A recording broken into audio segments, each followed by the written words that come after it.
Episode 487.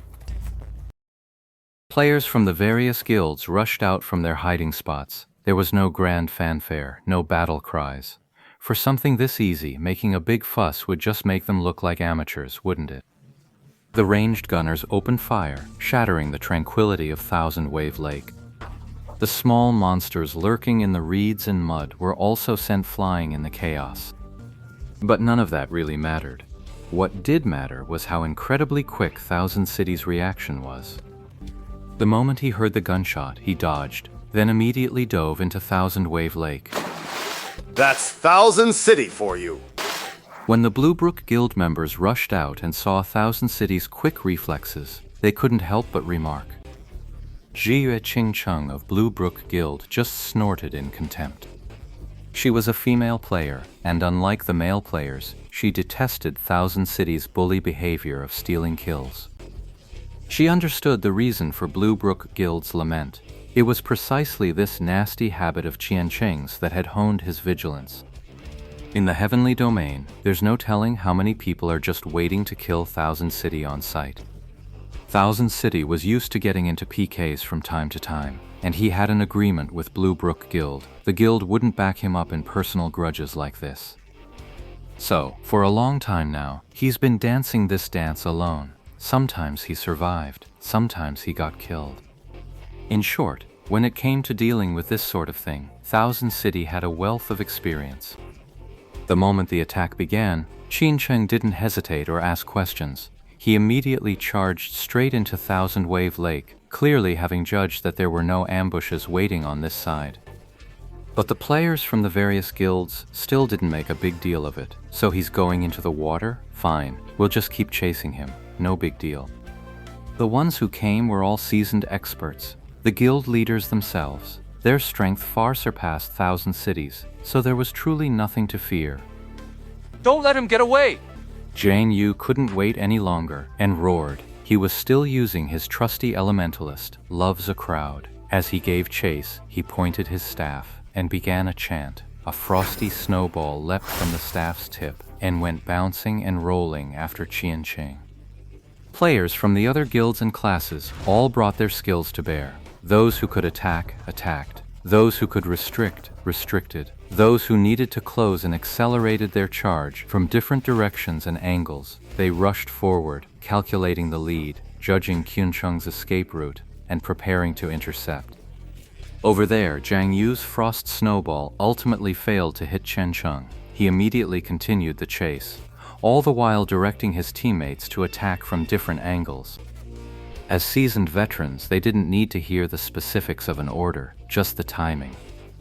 As soon as Zhang Yu gave the order, the four from Tyrannical Ambition split into two teams. Two went straight into the water, aiming to cut across at an angle, while the other two charged directly toward Thousand City's position to cut off his retreat. The other guilds each had their own approach, and in moments, half of them had already plunged into the water in pursuit. The once rippling surface of Thousand Wave Lake suddenly erupted with splashes. Characters shot through the water like torpedoes, their target the lone figure of Thousand City, who had plunged in first and was now swimming straight ahead with furious speed. Far City, over here. Zhang Yu roared again. He was a direct sort and couldn't care less whether the other guilds listened to him. If he saw something that needed to be said, he'd point it out. He just couldn't hold it in. The sharpshooters from Far City didn't rush into the water. Instead, they stayed on the bank, taking aim at Thousand City and unleashing a barrage of fire. It was a smart, experienced move. Characters in the water are never still. They're constantly bobbing up and down. And with so many people jumping in now, the churning waves make that motion even more violent. In such chaotic conditions, it was far harder for the long-range classes to get a clean shot. So, everyone just stayed firmly on the shore and let their arrows fly. As if sensing the threat from this barrage of fire, Qiancheng suddenly sank, his character diving into the water.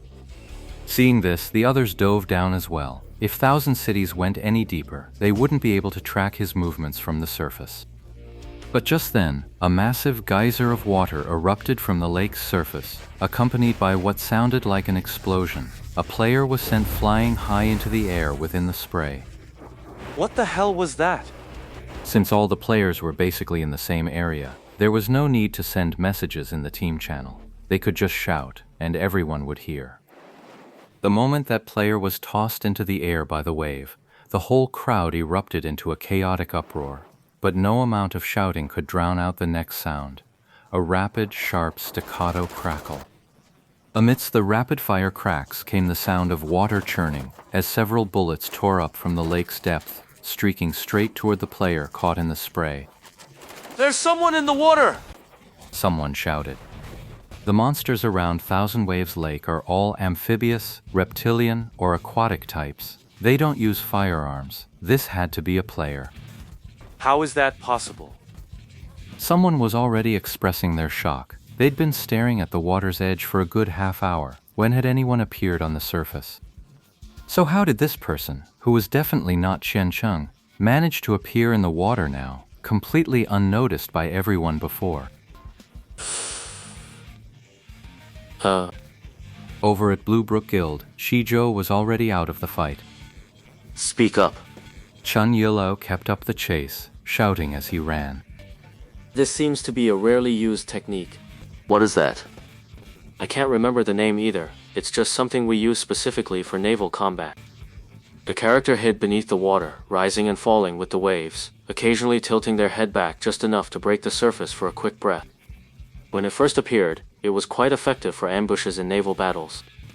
But later, because they were too close to the water's surface, they became easy to spot if you paid enough attention.